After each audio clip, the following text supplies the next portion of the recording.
ఒక గ్రామంలో గోపన్న అనే పేద గొర్రెల కాపరి ఉండేవాడు. అతను ఎంతో పేదవాడు. కాని శివుడిపై అతనికి అపారమైన భక్తి ఉండేది.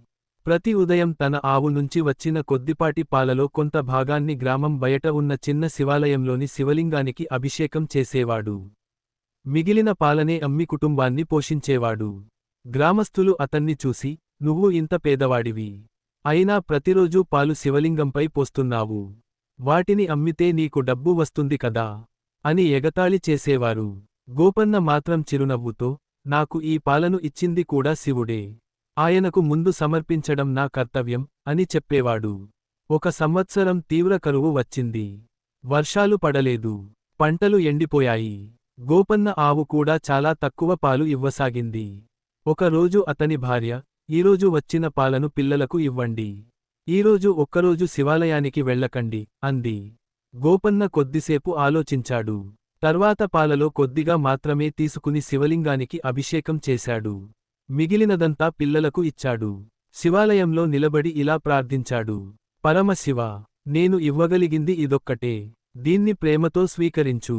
అంతే. శివలింగం నుంచి ప్రకాశవంతమైన వెలుగు వెలిసింది. ఆలయం అంతా దివ్యకాంతితో నిండిపోయింది.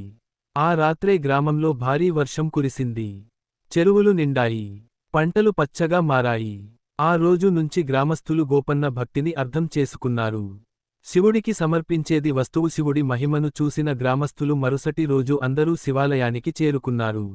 గోపన్న ప్రతిరోజులాగే వినయంగా శివలింగానికి నమస్కరించి అభిషేకం చేశాడు. ఆ సమయంలో గ్రామ పెద్ద అడిగాడు, "గోపన్నా, నీ భక్తికి ఇంతటి ఫలితం ఎలా లభించింది?" గోపన్న చిరునవ్వుతో ఇలా అన్నాడు, "నేను ఎప్పుడూ శివుడిని ఏదీ అడగలేదు. ఆయన నాకు ఇచ్చిన దాంట్లో కొంచెం ప్రేమతో తిరిగి సమర్పించాను. అదే నా పూజ." అప్పుడే అక్కడికి ఒక వృద్ధ సన్యాసి వచ్చాడు. శివలింగాన్ని దర్శించి గ్రామస్థులతో ఇలా చెప్పాడు, "భక్తులారా, శివుడు ధనం, ఆస్తి, వైభవం చూడడు. మనసులోని పవిత్రతను మాత్రమే చూస్తాడు. భక్తితో సమర్పించిన ఒక బిల్వదళం, ఒక చుక్క నీరు కూడా ఆయనకు ఎంతో ప్రీతికరం." ఆ మాటలు విన్న గ్రామస్థులందరూ తమ అహంకారాన్ని విడిచిపెట్టి భక్తితో శివారాధన చేయడం ప్రారంభించారు. కొన్ని నెలల తరువాత ఆ గ్రామం సస్యశ్యామలంగా మారింది. పంటలు సమృద్ధిగా పండాయి. ప్రజలు ఆనందంగా జీవించారు. ఆ శివాలయం దూరదూరాల నుంచి వచ్చే భక్తులతో నిండిపోయింది. గోపన్న మాత్రం ఎప్పటిలాగే నిశ్శబ్దంగా ప్రతిరోజూ శివలింగానికి పాలు, నీరు సమర్పిస్తూ "ఓం నమః శివాయ" అని జపించేవాడు. ఒక రాత్రి శివుడు అతని స్వప్నంలో ప్రత్యక్షమై ఇలా అన్నాడు, "గోపన్నా, నీ నిష్కామ భక్తి నాకు ఎంతో ప్రీతికరం.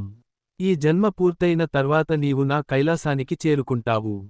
ఆ మాటలు విన్న గోపన్న ఆనందభాష్పాలతో శివుడికి నమస్కరించాడు. ముగింపు సందేశం: ఈ కథ మనకు చెప్పేది ఒక్కటే. శివలింగాన్ని భక్తితో ఆరాధిస్తే శివుని కృప తప్పకుండా లభిస్తుంది.